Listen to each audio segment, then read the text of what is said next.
बहुत समय पहले की बात है। यूरोप महाद्वीप के जर्मनी देश में एक पति और पत्नी रहा करते थे। दोनों का एक दूसरे के सिवा और कोई नहीं था। विवाह के कई वर्षों उपरांत भी उनकी कोई संतान नहीं हुई।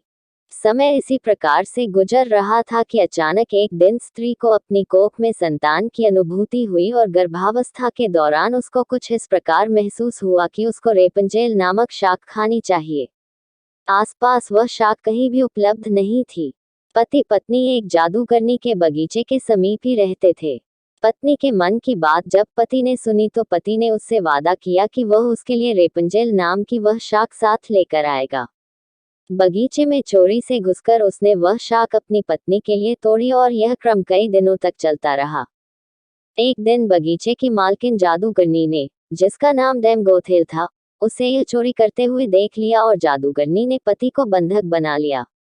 पति जादूगरनी के सामने बहुत गिड़गिड़ाया और अंततः जादूगरनी एक शर्त पर वह शाक उसकी पत्नी के लिए देने के लिए राजी हो गई।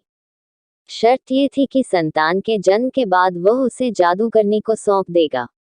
मायूस मन से पति ने उसकी वह बात मान ली और बच्चे के जन्म होते ही उसने जादूगरनी के हाथों अपनी पुत्री को सौंप दिया। जादूगरनी ने अत्यंत मनोयोग से उसकी पुत्री का पालन पोषण किया और उसका नाम उसी शाक के नाम पर रेपंजेल रखा। रेपंजेल एक अत्यंत रूपवती कन्या के रूप में धीरे धीरे विकसित होने लगी। उसके सुनहरे बाल और अद्वितीय रूप की चर्चा आसपास की जगह पर धीमे धीमे से फैलने लगी।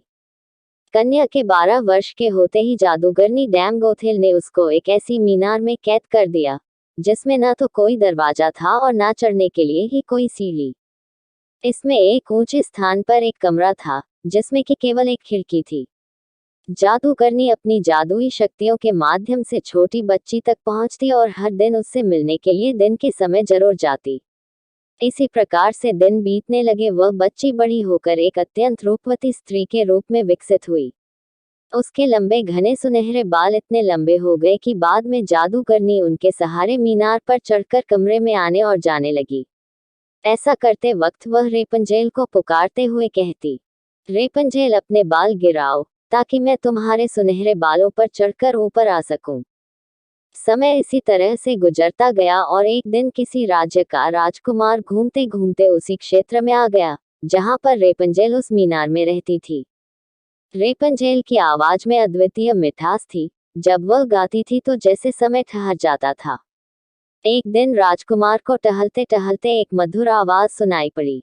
वह आवाज कहाँ से आ रही है ये जानने के लिए जब राजकुमार मीनार के पास गया तो उसे दिखाई पड़ा कि एक ऊंची मीनार के ऊपर कमरे में एक सुंदर रूपवती स्त्री रहती है।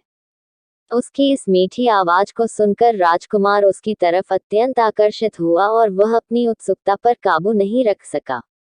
उसने मन में ठान ली कि वह इस बंद मीनार में रहने वाली स्त्री, जिसकी आवाज इतनी मधुर है, के विषय में जान के ही रहेगा। एक दिन जब दिन के समय जादूगरनी रेपंजेल से मिलने के लिए आई तो उसने जादूगरनी को वह शब्द कहते और बालों के जरिए ऊपर चढ़ते हुए देख लिया। राजकुमार ने इसी प्रकार जब रात के समय रेपंजेल को पुकारा तो उसने उसे आने के लिए मीनार के सहारे अपने बालों को लटका दिया। राजकुमार ऊपर जाकर रेपंजेल से मिला। रेपंजेल और राजकुमार एक दूसरे से प्रेम करने लगे थे। दोनों ने मिलते ही एक दूसरे को पसंद कर लिया था और वह एक दूसरे के लिए के अंतरंग सहचर बन गए। अतः राजकुमार ने रेपंजेल के सामने विवाह का प्रस्ताव रखा। रेपंजेल इस पर सहमत हुई और दोनों का मिलना जुलना धीमे धीमे बढ़ने लगा। जादूगरनी डैम गोथेल रोज दिन के समय रेपंजेल को मिलने के लिए आया करती थी। राजकुमार और रेपंजेल ने मिलकर एक योजना बनाई कि राजकुमार द्वारा दिए गए रेशम से रेपंजेल एक सीढ़ी बनाएगी, जिससे कि वह दोनों उस जगह से भाग सकें। रेपंजेल की मूर्खता के कारण जादूगरनी डैम गोथेल को राजकुमार के रेपंजेल के पास आने और उसके गर्भवती हो जाने का पता चल गया।